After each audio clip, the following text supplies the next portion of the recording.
Break के बाद आपका एक बार फिर से स्वागत है। राजस्थान बुलेटिन में हम शुरुआत करेंगे भरतपुर से, जहां फ्लाईओवर निर्माण की मांग को लेकर विजयनगर कॉलोनी के निवासी धरने पर बैठ गए हैं। और साथ ही बात होगी वैर की, जहां पर कई गांव में भारी वर्षा ने जनजीवन अस्त व्यस्त कर दिया है। इन तमाम खबरों पर करेंगे विस्तार से चर्चा। भरतपुर शहर का सबसे व्यस्ततम सारस चौराहे पर फ्लाईओवर निर्माण की मांग को लेकर विजयनगर और आसपास की कॉलोनियों के लोग विजयनगर कॉलोनी विकास समिति के बैनर तले सचिवालय पर धरने पर बैठ गए। प्रदर्शनकारियों ने चेतावनी दी कि अगर जल्द कार्रवाई नहीं हुई तो वे चक्का जाम और न्यायालय की शरण लेने को मजबूर होंगे। समिति अध्यक्ष वीर सिंह कुंतल ने कहा कि इस मार्ग पर पिछले 8-10 वर्षों से हजारों लोगों की सड़क हादसों में जान जा चुकी है। बावजूद इसके अब तक फ्लाईओवर का काम शुरू नहीं हो पाया। फ्लाईओवर की डीपीआर और एस्टीमेट तैयार होने के बावजूद कार्य में हो रही देरी से लोग नाराज हैं। प्रदर्शनकारियों ने जिला कलेक्टर को केंद्रीय मंत्री गडकरी के नाम ज्ञापन सौंपते हुए शीघ्र निर्माण शुरू करने की मांग की। 30 अगस्त 2025 से हमारी बैरिकेड्स लगा करके सारस चौराहे पर, मुख्य चौराहे पर रास्ता रोक रखा है। बहुत बड़ी समस्या है। वहाँ से सारे आपके तहसील रूपबास, धौलपुर जिला के और विजयनगर कॉलोनी के आवागमन, दूसरी कॉलोनियों के आवागमन, ये सारा प्रतिबंधित हो रहा है। वहाँ से बर्ड सेंचुरी जाते हैं, बर्ड सेंचुरी से वापस फिर सारस चौराहे पर आइए। बर्ड सेंचुरी पर भी एक दुर्घटना क्षेत्र है, वहाँ बहुत बड़ी दुर्घटना है। कल भी एक दुर्घटना थोड़ी होते होते बची, चारों तरफ से रास्ता रुक गया था। तो हमारी ये मांग है कि इस रास्ते को खुलवाया जाए। दूसरा, ये ओवर फ्लाई ओवर यहाँ या बैरिकेड एलिवेटेड रोड सारस चौराहे पर जो बहुत पहले स्वीकृत हो चुकी थी। भरतपुर से सीनियर संवाददाता देवेंद्र सिंह सोलंकी की रिपोर्ट। वैर तहसील के जीवत, ऊनापुर, बासी, अचरोंदा सहित कई गांव में भारी वर्षा ने जनजीवन अस्त व्यस्त कर दिया है। खेतों में खड़ी फसलें पूरी तरह बर्बाद हो चुकी हैं और आम रास्तों पर पानी भरने से आवागमन ठप हो गया है। ग्रामीणों का कहना है कि हालात इतने खराब हैं कि पशुओं के लिए चारा तक नहीं बचा। ऊनापुर के सरपंच पति महेश कुमार ने प्रशासन से प्रभावित किसानों के नुकसान की भरपाई की मांग की है। उनका कहना है कि प्रशासन तुरंत गांव का सर्वे कर वास्तविक नुकसान का आकलन करे और किसानों को राहत राशि उपलब्ध कराए।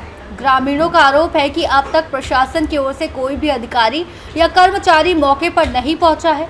जल भराव के कारण बच्चों का स्कूल जाना और लोगों का दैनिक कामकाज करना बेहद कठिन हो गया है। ग्रामीणों ने प्रशासन से शीघ्र कार्रवाई कर पानी निकासी और राहत कार्य शुरू करने की अपील की है। मौजूद है, ये जो पानी मेरे पीछे आप देख पा रहे होंगे, ये पानी जो भरा हुआ पानी है आगे बढ़ नहीं पा रहा है। क्यों नहीं बढ़ पा रहा है? क्योंकि इस पानी को आगे की सड़क ने रास्ता रोक लिया है। सड़क जो कि ये वैर से और हंतरा के लिए जो सड़क का यह निर्माण हुआ था, तो उस समय पे एक पुलिया जिससे ये पानी गुजरता था उसका बनना भी प्रस्तावित था, लेकिन ठेकेदार ने खाना पूर्ति करके उस सड़क को तो बना दिया, लेकिन पुलिया के निर्माण कार्य को अधूरा छोड़ दिया। अब ये पानी जो यहाँ से रुक गया है और जो लालपुर बांध की मोरी से आ रहा है, लालपुर बांध है, ये लालपुर बांध की मोरी से आता रामपुर की मोरी बोलते हैं उसको, पुरानी मोरी है। हाँ, वहाँ से पानी सिंचाई के लिए निकाला जाता था पहले। और अब ये नीचे आप देख रहे होंगे, यहाँ ये पूरा बंद इससे कर सारा दिया पानी गया रुक रहा है। और आगे सामने जो देख पा रहे होंगे, ये वो जगह है जहाँ तक इस पानी को पहुँचना चाहिए था, जिससे ये आगे बढ़ जाता, लेकिन ऐसा कुछ हुआ नहीं है। खाना पूर्ति करके इस रोड का निर्माण करके इधर पुलिया का काम अधूरा छोड़ के ठेकेदार गायब है और गांव वाले जो परेशान हो रहे हैं। गांव वालों की जो समस्याएं, खेतों में पानी भर गया, पानी का निकास नहीं है।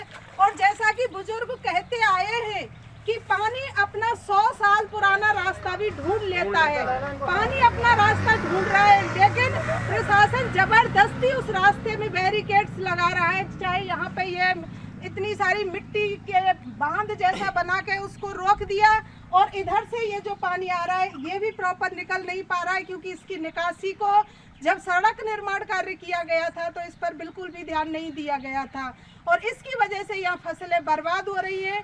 और ये जो ठेकेदारों का काम है, इसकी कीमत यहाँ के किसानों को चुकानी पड़ रही है, जिनकी फसल बर्बाद हो गई, पशुओं के लिए चारा नहीं है। और ये बहुत ही एक ऐसा काम है कि प्रशासन को इस पर ध्यान देना चाहिए था, लेकिन अभी तक किसी ने भी इस पर ध्यान नहीं दिया। राजस्थान से सी न्यूज संवाददाता रीना की रिपोर्ट। जोधपुर में भारत पाक युद्ध के समय सितंबर 1965 में अपना कर्तव्य निभाते हुए मातृभूमि की सेवा में अपनी जान निछावर करने वाले भारतीय रेल के कर्मचारियों का बलिदान कभी नहीं भुलाया जा सकता और इन शहीदों ने यह सिद्ध कर दिया कि रेल कर्मचारी चाहे कैसे भी संकट की घड़ी में हो, हमेशा अपना कार्य पर डटे रहते हैं।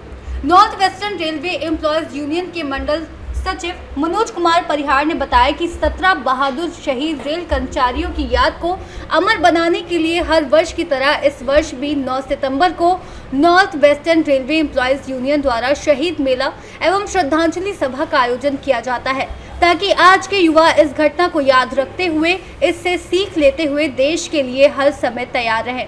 शहीदों को north western railway employees union नमन करता है तथा 1966 से लेकर आज तक यूनियन द्वारा शहीदों के लिए गढ़वाल रोड में श्रद्धांजलि सभा तथा शहीद स्थलों पर मेले का आयोजन किया जाता रहा है। North western railway employees union के मंडल तथा शाखाओं के पदाधिकारियों ने रेल के शहीद अमर रहे के नारे लगाते हुए उन्हें श्रद्धांजलि दी।